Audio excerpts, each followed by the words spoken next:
Mesdames, Messieurs, avec plaisir de vous retrouver ce soir dans cette grande session d'information. Voici les sommets. La journée commémorative du début des massacres des peuples congolais et pour fin économique et surtout le minerai, le Génocoste a été célébré ce vendredi 2 août 2024 à Ville de Bouillan sous la houlette du gouverneur militaire de l'Ituri, le lieutenant général Johnny Luboya Kachama. Les juniors Croix-Rouge de la ville de Bouillan ont été en colonie de vacances ce vendredi 2 août 2024 au centre AGDEC Adélé. Cette activité a été organisée par la division provinciale Ituri de la Croix-Rouge RDC et le comité international de la Croix-Rouge CICR. FM. Voici tout comme le sommaire. À bientôt, nous revenons pour vous donner les détails.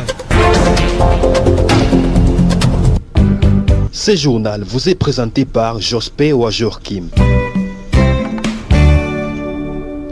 La mise en onde de Jansi Rumbata. Commençons par cette actualité. La journée commémorative du début des massacres des peuples congolais pour fin économique, surtout le minerai, le Génocoste, a été célébré ce vendredi 2 août 2024 à Ville de Bouillan sous la houlette du gouverneur militaire de l'Ituri, le lieutenant général Johnny Luboya Kachama. Tout s'est déroulé à l'esplanade du gouvernorat des provinces devant le victime de ce génocide. Reportage Joseph Kisuki. Des personnalités politiques, administratives, militaires et religieuses ont pris part à cette activité. Dans ce mot, le gouverneur militaire de l'Ituri, lieutenant général Johnny Luboya Kachama, a prêché la paix et l'amour entre les Ituriens. C'est ça le changement, c'est ce que nous vous demandons. D'accompagner nos militaires, de nous aimer, de nous pardonner, de nous réconcilier et de faire partir nos démons. Nos démons, le mensonge, la manipulation. Voilà les démons. Quand il y a un problème qui se passe, qui se pose, non, c'est pas moi, non, c'est l'autre. Comment est-ce que nous allons arriver à la réconciliation si c'est toujours l'autre, si ce n'est jamais moi? Je voudrais vous demander aujourd'hui, nous les Ituriens, de changer. La représentante des victimes du génocide congolais à cette activité a noté que ce grand jour des Génocoste doit rester une occasion d'honorer les morts victimes du génocide. Ce jour est un jour de deuil et ce jour est pour nous un moment de réflexion et de prise de conscience. Il permet d'honorer les morts en quittant ces lieux. Nos regards se tourneront vers l'avenir. Le combat sera désormais celui de prendre soin de nous et de notre prochain pour un avenir plus radieux. Pour nous, s'asseoir sous ces tentes est un symbole de communion avec ces âmes disparues. Il est un symbole de solidarité avec tous ceux qui cherchent à se reconstruire et à se relever. Il faut rappeler ici que le 2 août 1998 est la date marquant le début du génocide congolais. La population du territoire d'Irumu a observé 2 jours de deuil en mémoire de 12 millions de Congolais lâchement abattus pour ce deuxième jour de ce vendredi 2 août 2024 lors des cultes œcuméniques à l'église kibangiste d'Irumu Centre. L'administrateur militaire du territoire d'Irumu s'est adressé à ses administrés et à les appeler à un sens élevé de patriotisme et à multiplier la vigilance et à dénoncer toute violette de l'ennemi. Le colonel Siro Simba Bungajan en tout de même condamné les attaques des positions militaires à Chomia et Kassenyi, et cette autorité territoriale indique que c'est hors la loi, c'est retraité au même pied d'égalité que les ADF et M23. Chers administrés du territoire d'Irumu, j'en appelle à tout un chacun au sens élevé de patriotisme, à multiplier la vigilance et à dénoncer toute velléité naviguant à contre-courant de la vision du chef de l'État. Et c'est de cette façon que l'on arrêtera de multiplier les morts parmi la population congolaise. Je condamne avec la dernière énergie la double incursion de hors-la-loi et leurs complices qualifiés d'antipatriotes menés contre les positions de FARDC à Chomia et à Kasseni, des entités voisines respectivement de la chefferie de Bahema Banyuagi en territoire de Djougou et du secteur de Bahema Sud en territoire d'Irumu. Ces hors-la-loi sont à neutraliser au même titre que les terroristes ADF et ses supplétifs opérant dans le sud d'Irumu, dont l'épicentre est focalisé dans la chefferie de Walese-Vukutu, qui ne cesse d'endeuiller la population de la dite zone.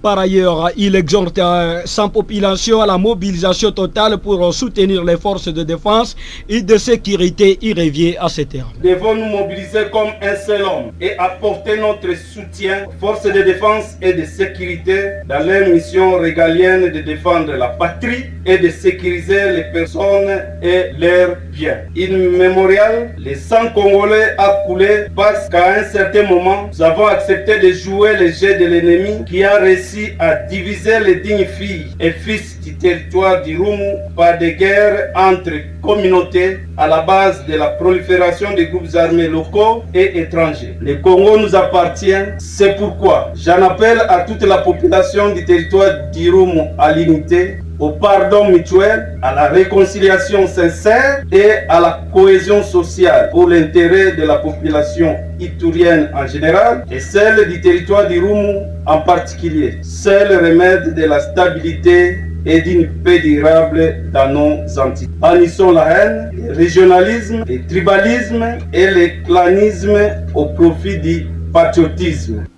Controverse sur la situation sécuritaire à Tchomia et à Kasenyi, les associations culturelles intérêts groupant le peuple Emma regrettent les pertes à vie humaine de ses membres. Dans une déclaration faite le jeudi 1er août 2024, le président intérimaire de cette communauté, le 7 Michel Angaïka, la communauté exige des enquêtes pour mettre au clair cette situation et appelle les habitants de ces deux entités au calme.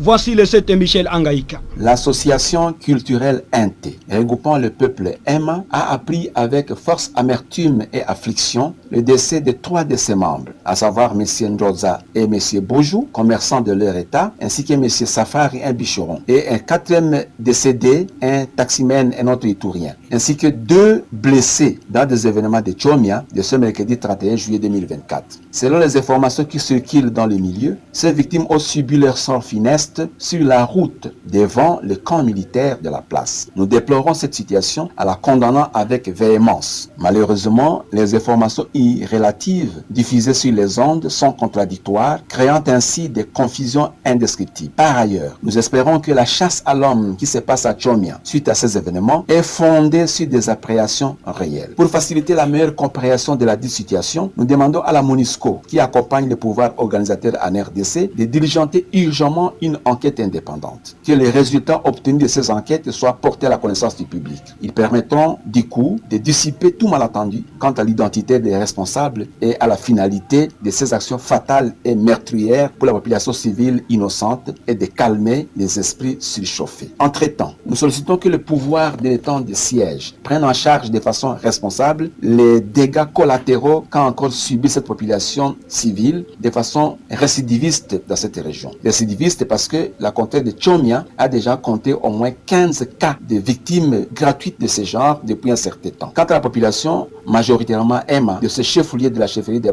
Emma Banyuagi, nous l'appelons au calme, à l'apaisement et au strict respect des autorités et des lois de la République pour éviter de prêter les flancs à ces détracteurs et d'être ainsi exposés au pire. Par là, des situations qui ont prévalu dans la nuit de mardi, mercredi 31 juillet 2024 à Tchomia et Kasenyi, le gouverneur militaire de la province de l'Ituri, le lieutenant-général Luboya Kashamadjouni, appelle toutes les commissions afin d'enquêter sur cet acte barbare causant mort d'homme.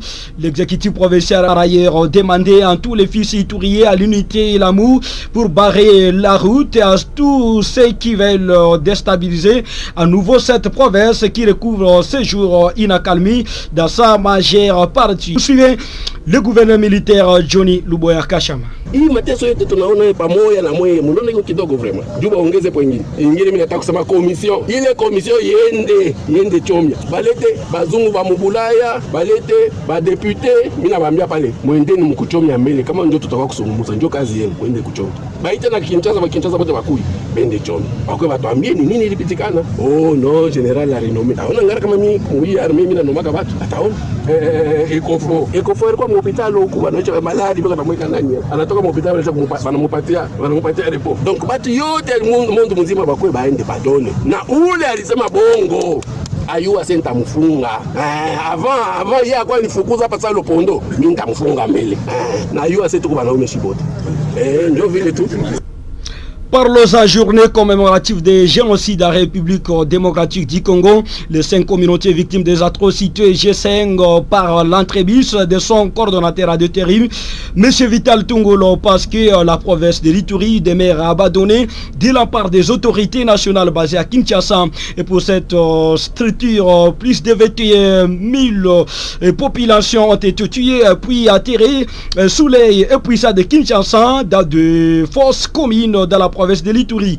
Vital Tungolo plaide par ailleurs aux autorités compétentes de mener les opérations de grande envergure pour mettre hors d'état de nuire. La province de l'Ituri est la seule province qui vit encore ces génocides jusqu'à ce jour. Et ces génocides est perpétré par des personnes connues qui s'attaquent spécifiquement aux membres ici de certains groupes ethniques de l'Ituri. À ce jour, nous avons déjà enregistré plus de 21 000 morts qui sont entassés dans plus d'une centaine de fosses communes éparpillées dans la province de l'Ituri. Et ce que nous déplorons, c'est l'inattention de l'État congolais. Aujourd'hui, la province de l'Ituri semble être une province totalement oubliée, où les morts ituriens n'ont aucune considération. Les morts ituriens est chosifié, ça n'a pas de sens. Puisque aujourd'hui, s'il y a même des gens qui sont morts dans un concert à Kinshasa, c'est tout le gouvernement qui est mobilisé et toute la justice qui est mobilisée là-dessus. Même le ministre de la Justice ont des injonctions. Mais en Ituri, nous enregistrons des morts et des morts. Même hier, messieurs les journalistes, nous avons enregistré des morts des Congolais de l'Ituri. Le génocide qui se passe en Ituri, c'est un génocide entretenu et non combattu. Nous aimerions voir, messieurs les journalistes, donc le gouvernement de la République ainsi que le président de la République venir ici chez nous en Ituri, lancer officiellement la commémoration de cette journée.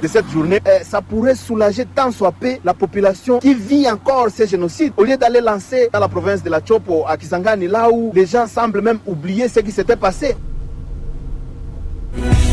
RCM FM, ligne éditoriale, la promotion de la paix pour le développement. www.mandelaobunia.net. Radio communautaire Mandeleo, les top des médias, les informations en ligne. Au sommaire de cette session d'information, nous avons lancé que les juniors Croix-Rouge de la ville de Bouya ont été en colonie de vacances ce vendredi 2 août 2024 au centre AG2 Kéadélé. Cette activité a été organisée par la division provinciale Ituri de la Croix-Rouge et RDC, le comité international de la Croix-Rouge et CICR. En à croire Delphin Tchanoumoula, chef de division provinciale en charge de la communication Croix-Rouge et Ituri. Il est important que ces enfants de la Croix-Rouge maîtrisent bien les notions de secourisme. Il est dans ses propos choisis par Joseph Kisuki. Nous allons parler de la Croix-Rouge, je vais rappeler un peu les notions élémentaires sur la connaissance du mouvement international de la Croix-Rouge, sa mission. Parce que souvent les gens disent que la Croix-Rouge est là pour enterrer les morts, mais il faudrait faire voir à ces enfants que nous ne sommes pas là pour enterrer les morts. Nous avons 3 missions: prévenir et soulager les souffrances humaines, protéger et assister les victimes des conflits armés, améliorer les conditions des personnes les plus vulnérables. Voilà ce que nous devons faire comprendre à nos jeunes juniors de la Croix-Rouge. Ces enfants qui viennent de la communauté puissent ramener, apporter un message à leurs familles respectives. Je ne sais pas si vous étiez avec moi dans la salle, il y a un des collègues qui disait que l'idéal pour la Croix-Rouge, c'est d'avoir, même dans vos familles, qu'on ait un fils insécuriste. Il peut ne pas être membre de la Croix-Rouge, avoir la carte de la Croix-Rouge, mais quelqu'un qui a les notions du sécurisme. En cas de problème, cette personne peut intervenir. Pour sa part, Béni Tantocha, chargé de communication de la sous-délégation de Bouya du CICR, a indiqué que les enfants est une cible prioritaire de la Croix-Rouge, surtout ces enfants volontaires. Elle est dans ses propos. C'était une occasion de réunir les enfants à l'occasion des vacances pour profiter de passer certains messages à ces enfants qui sont aussi une cible prioritaire autant pour les activités de la Croix-Rouge que pour nos activités en tant que le CICR. L'objectif, c'est que les enfants ne sont pas que des enfants, ce sont des enfants qui sont volontaires de la Croix-Rouge. Donc dans la société, ils sont vus comme tels. On peut leur poser plusieurs questions sur qui nous sommes, qu'est-ce que nous faisons. Ils sont aussi en contact avec d'autres enfants étant donné que nous faisons des activités en lien avec la protection des liens famille. Donc les enfants, ils peuvent recevoir n'importe quelle question sur nos activités. Alors s'ils connaissent la base, les basiques de ce que nous faisons, ils peuvent aussi passer ces messages au niveau de leur communauté. Surtout que la plupart d'enfants qu'on a invités aujourd'hui sont des victimes de conflits armés, des déplacés des guerres. Ils peuvent passer certains messages à la communauté et aider à ce que nos activités soient mieux comprises. Et beaucoup de gens affluent à demander des services soit à la Croix-Rouge, soit au CICR.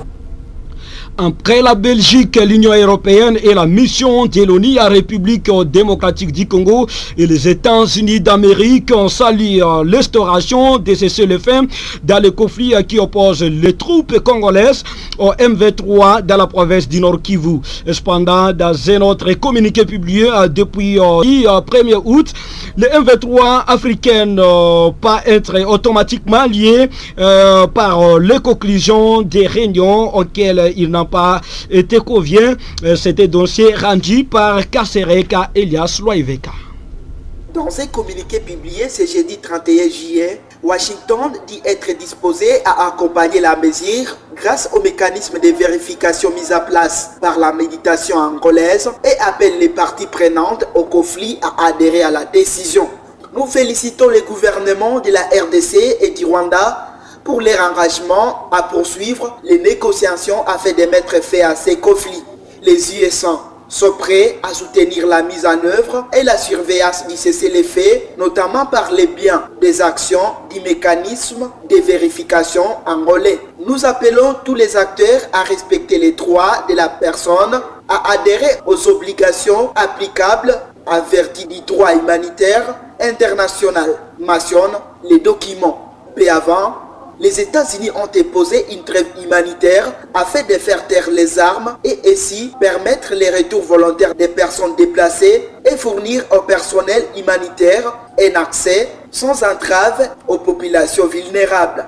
Le mardi 30 juillet dernier, à marge de la deuxième réunion ministérielle entre Kinshasa et Kigali, des délégués congolais et rwandais ont accepté de relancer les processus de Luanda qui étaient jusqu'ici au point mort sous les auspices de João Lourenço, président angolais et facilitateur désigné d'Elia dans les conflits. De nouvelles résolutions ont été prises dont un cessez-le-feu non limité qui doit prendre effet dès le dimanche 4 août prochain. Pour la Belgique, cet accord de cessez-le-feu entre le Congo et le Rwanda est une étape essentielle pour atténuer les souffrances des populations et mener vers une résolution du conflit à l'est de la RDC. Les détenus de prison de Beni et Butembo situés dans la province du Nord Kivu demeurent dans des conditions inhumaines. Des rapports de plusieurs sources médiatiques dans le Grand Nord Kivu soutiennent que les détenus maintenus dans une maison carcérale traversent des moments difficiles. Depuis une année, ces établissements pénitentiaires Kangwangura, Butembo et Kangbaï à Beni enregistrent de nombreux décès parmi les détenus. Ces rapports sont parmi lesquels celui de la radio Kapi à sous-station Beni, exploité par Safari Mirindi dans ses reportages. La prison de Kakwangura de Butembo, aussi pour accueillir 250 détenus, en héberge actuellement 1346. Parmi eux, celles 151 ont été condamnés, tandis que la majorité attend leur jugement depuis plusieurs mois, victimes de la lenteur judiciaire. Maître Moindo Wasiviniwa de l'ONG locale décrit des conditions de vie difficiles. Je cite, il y a des détenus qui passent la nuit dans les toilettes et douches. Malheureusement, c'est dans ce lieu qu'ils sont contaminés par plusieurs maladies, ce qui serait même à la base de plusieurs cas de décès. Fait des citations. La situation n'est guère meilleure à la prison de Kangbaï de Beni, qui héberge 1204 pensionnaires à détention préventive et 218 condamnés, alors que sa capacité d'accueil est également de 250 personnes. Le détenu souffre de malnutrition et de problèmes respiratoires. Depuis le début de l'année, au moins 45 détenus sont décédés dans la prison de Kakwangura de Butembo et une dizaine d'autres à la prison de Kangbaï de Beni. Les causes de ces décès sont souvent liées à la malnutrition, aux maladies contagieuses et à une absence de soins médicaux adéquats. Les surpeuplements aggravent la situation, rendant les conditions sanitaires désastreuses. J'interviens depuis la ville de Beni, je suis Safari Mirindi pour votre radio. En page sanitaire, plus de 100 000 enfants âgés de 6 à 10 ans sont entendus pour la campagne de vaccination contre la rougeole dans la zone de santé de Mambasa et Mandima.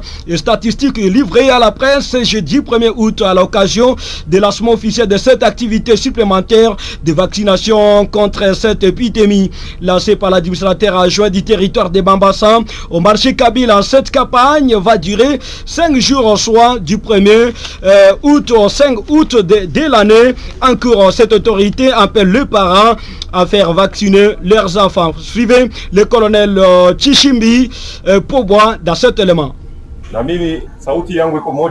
J'ai un seul message d'appeler les parents de faire vacciner leurs enfants. Les médecins venaient de nous expliquer comme quoi la rougeole est une maladie grave. Cette maladie est à la base de plusieurs difficultés dans les familles. Et pour gagner la guérison, il faut perdre beaucoup d'argent. Surtout l'argent qui devrait contribuer pour d'autres projets.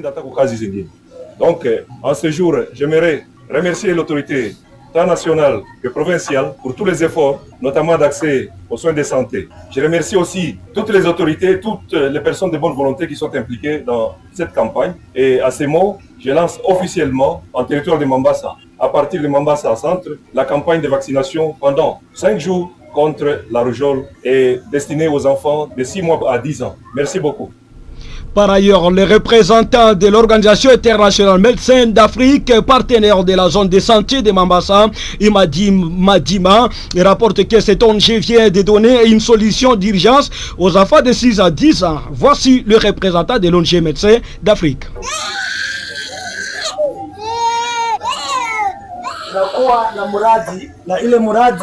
Ni mradi wa dharura kwa ajili ya watu waliokumbwa na msiba wa vita dhidi ya ADF. Nous avons une campagne qui est de vacciner les enfants. Et cette campagne concerne plus particulièrement la population victime des atrocités des rebelles ougandais ADF, y compris d'autres violences perpétrées dans les territoires de Mambasa. Médecins d'Afrique vient alors pour vacciner ces enfants. Cette campagne, nous venons de lancer, concerne les enfants de 6 mois. Plusieurs enfants sont attendus pour cette campagne. Nous saluons la présence de tous les parents et nous remercions le gouvernement de la République démocratique du Congo, y compris les chefs coutumiers, sans oublier la société civile et toutes les communautés de Mambasa pour la réussite de cette activité. Merci pour votre accompagnement. Clôturons par cette actualité. Le bourgmestre de la commune de Moulekera, ville de Beni, déplore des cas de justice populaire qui n'ont pas encore cessé dans sa juridiction. Le cas le plus récent est celui d'une femme tuée par des jeunes mercredi 31 juillet dernier dans le quartier Massiani.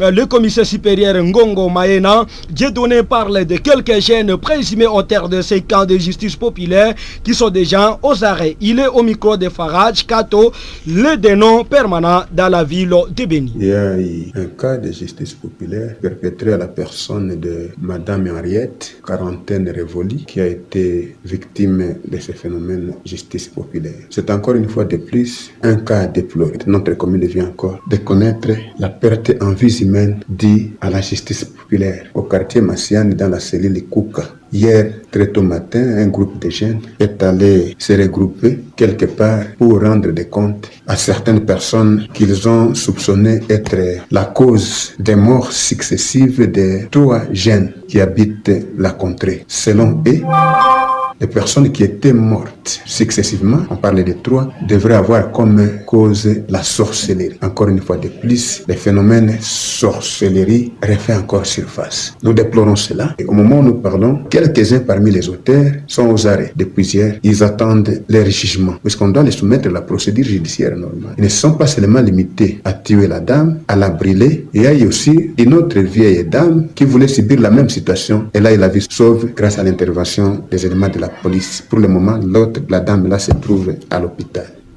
Complètement terminé de cette grande session d'information, mesdames et messieurs. Si vous avez aimé, dites merci à toute l'équipe rédactionnelle de la radio communautaire Maendeleo, le journal qui a connu la présentation de Jospé à Jorkim, la réalisation de Sissilema, la mise en onde prise de son de Jansi Rumbata. La même édition, vous allez suivre sur notre chaîne YouTube Maendeleo Bounia TV à partir de 20h30. Au revoir. Ce journal vous a été sponsorisé par Vidovide. Vidovide, un grand secret de la bonne santé. Le thé de cacao prévient plusieurs maladies. Élimine le stress, fatigue, rajeunit le corps ainsi que l'anxiété. Vidovide, disponible partout au marché de la RDC.